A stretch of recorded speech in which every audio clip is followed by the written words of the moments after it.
Hello students, thank you so much for clicking on this video. Welcome to our channel Physics Classes by Madit. Before start, please do subscribe and press the notification bell. Thank you. So बच्चों इस video में हम देखेंगे Gauss law. So Gauss law देखने से पहले आपको electric flux के बारे में इंफॉर्मेशन होनी चाहिए, तो अपना उसके ऊपर वीडियो बना हुआ है, आप आई बटन पे जाके देख सकते हैं. ठीक है. सो स्टार्ट करते हैं with the definition of Gauss law. What is the definition of Gauss law? The surface integral of electric flux over an imaginary closed surface is 1 upon epsilon naught times the total charge enclosed by the surface. कहने का मतलब ये है जैसे हमने किसी object के ऊपर चार्ज दिया हुआ है, ठीक है, और हमें इलेक्ट्रिक फ्लक्स कैलकुलेट करना है, तो हम क्या करते हैं, उस ऑब्जेक्ट के चारों तरफ एक इमेजिनरी सरफेस बनाते हैं. ठीक है. वो सरफेस ऐसा होना चाहिए ताकि वो उस जो हमने चार्ज दिया है उसको पूरा एनक्लोज कर ले, क्योंकि हमें क्या चाहिए, उस पूरे टोटल चार्जेस, जो टोटल चार्ज हमने दिया है उसके थ्रू हमें टोटल इलेक्ट्रिक फ्लक्स कैलकुलेट करना है. तो हमें उस चार्जेस को एनक्लोज करने के लिए एक ऐसा सरफेस बनाना है ताकि हम उस चार्ज के थ्रू जितना भी इलेक्ट्रिक फ्लक्स हो वो कैलकुलेट कर पाए. इसके लिए एक इमेजिनरी सरफेस बनाते हैं जिसे हम गाउसियन सरफेस कहते हैं. ठीक है. तो उस गाउसियन सरफेस के अंदर जो टोटल एनक्लोज चार्ज होता है, जो हमने किसी ऑब्जेक्ट को दिया होता है, उसका 1/एप्सिलॉन नॉट टाइम्स होता है इलेक्ट्रिक फ्लक्स. ठीक है. सो यही बताया, जो इलेक्ट्रिक फ्लक्स होता है वो उस सरफेस के अंदर जो टोटल चार्ज होता है उसका कितना होता है, 1/एप्सिलॉन नॉट टाइम्स. ठीक है. ये उस सरफेस का क्या है, सरफेस इंटीग्रेशन है. ठीक है. तो अपन आपको पता ही है कि गाउस का ये जो लॉ है ये मैथमेटिकल फॉर्म है. इसके थ्रू आप क्या कर सकते हो, आप इलेक्ट्रिक फ्लक्स निकाल सकते हो, आप इलेक्ट्रिक फील्ड कैलकुलेट कर सकते हो. ठीक है. वो हम कैलकुलेट करेंगे. ठीक है. गाउस की जो एप्लीकेशन करेंगे. ठीक है.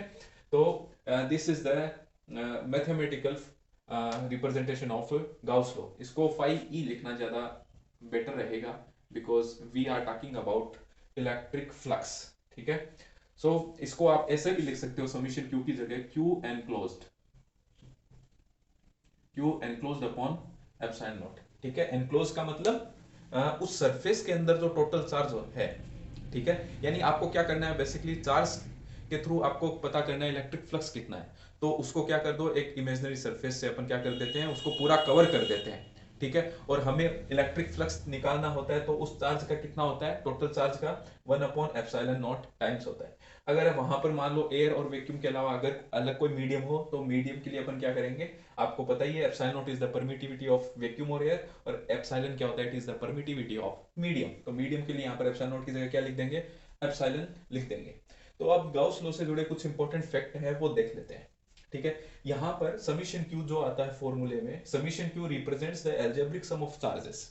यहां पर समीशन क्यू क्या है, एल्जेब्रिक सम है. एल्जेब्रिक सम भी हम पढ़ चुके हैं जब हमने प्रॉपर्टीज ऑफ चार्जेस डिस्कस की थी, जहां पे हमने क्वांटाइजेशन पढ़ा था, कंजर्वेशन पढ़ा था, वहां पे एल्जेब्रिक सम भी पढ़ा था. तो एल्जेब्रिक सम क्या होता है, इसके अंदर हम देखते हैं कि अगर मान लो मैंने पहले 4q चार्ज दिया है, फिर 3q दिया है, फिर -2q दिया है, तो इनका हम क्या करते हैं, एल्जेब्रिक सम करते हैं. 4q + 3q - 2q that is 5q. तो this is the algebraic sum. तो ये एल्जेब्रिक सम होता है.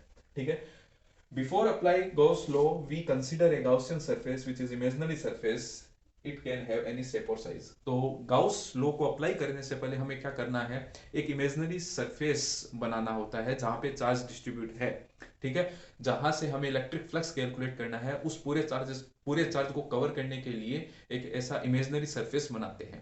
उस इमेजिनरी सरफेस को क्या कहते हैं, गाउसियन सरफेस भी कहते हैं. It can have any shape और साइज. इसकी कोई भी शेप हो सकती है, कोई भी साइज का हो सकता है ये. ठीक है. Gauss law depends upon the number of charges, nature and medium. This is the important fact.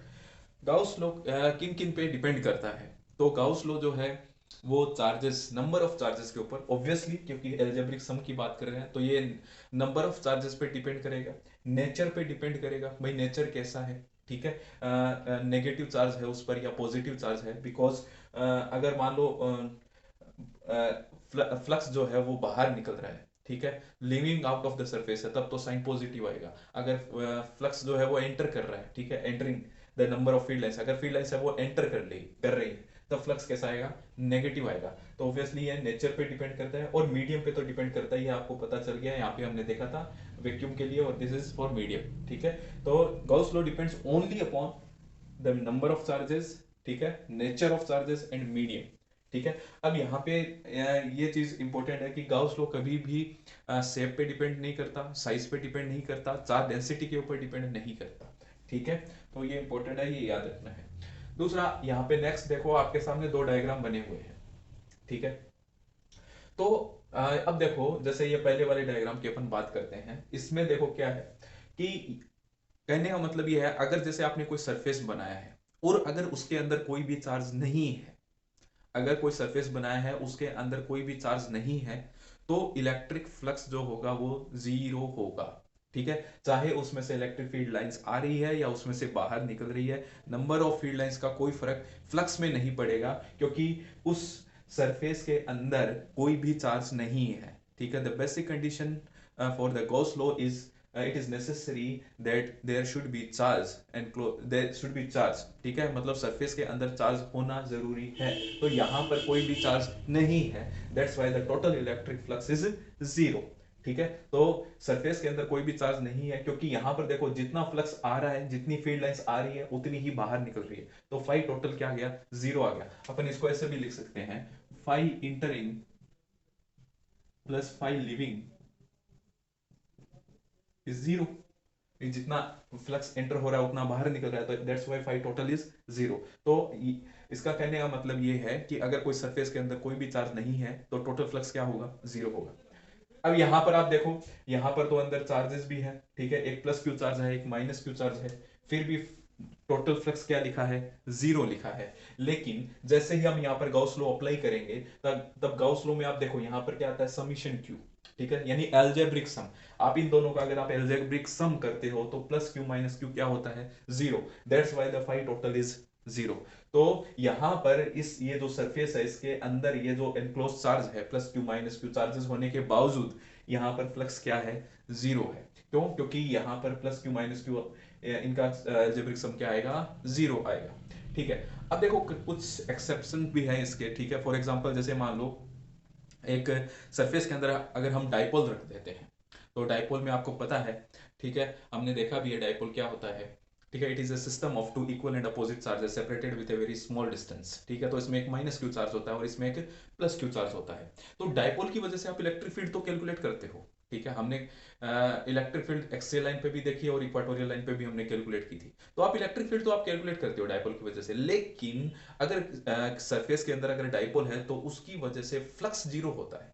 तो यहां पर आप देखो कि फ्लक्स तो क्या हो रहा है, जीरो, ठीक है, बिकॉज एल्जेब्रिक सम क्या आएगा, डाइपोल का जीरो आएगा, तो माइनस क्यू प्लस क्यू क्या आएगा, जीरो, तो फ्लक्स जीरो है, बट उसकी इलेक्ट्रिक फील्ड जरूर आएगी। आप डाइपोल की वजह से इलेक्ट्रिक फील्ड निकालते हो, एक्सियल लाइन पर भी निकालते हो, इक्वाटोरियल लाइन पर भी निकालते हो, ठीक है। तो electric field is not zero due to dipole, ठीक है, but the flux due to dipole is zero, so this is the exception, ठीक है, note it, okay. So this is facts of Gauss law, ठीक है। I hope students आपको ये video अच्छा लगा है, तो प्लीज इसे लाइक करें, अपने फ्रेंड्स के साथ शेयर करें। Take care, thank you.